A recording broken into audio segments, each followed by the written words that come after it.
పంపిస్తారు. సో అట్లా తొందరగా నేను వచ్చైతే తీసుకున్నా. ఇంకా లేకుంటే చాలా క్యూ, 1 కిలోమీటర్ క్యూ ఉందండి బ్యాగ్స్ తీసుకోవడానికి, టోకెన్స్ ఇచ్చి బ్యాగ్ తీసుకోవాలంటే. సో అక్కడనే 1 అవర్ అలా పట్టేది. అంత రష్, అంత కాంపిటీషన్ ఉందా. 33 డిస్టిక్ల మెంబర్స్ మొత్తం ఓన్లీ ఈ సెంటర్లో ఇంతమంది అయితే ఇంకా వేరే వేరే సెంటర్లలో ఎంతమంది ఉండాలి. సో కాంపిటీషన్ అనేది ఎంత ఉంది చూడండి.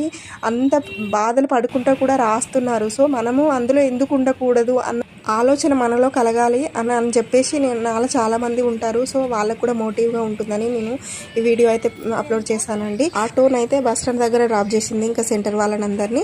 సో అక్కడ నుండి ఇంకా మా పిల్లల్ని తీసుకొని అక్కడ గీతాభవన్ దగ్గర చిన్న పార్క్ అయిందండి, ఆర్ట్స్ కాలేజ్ దగ్గర.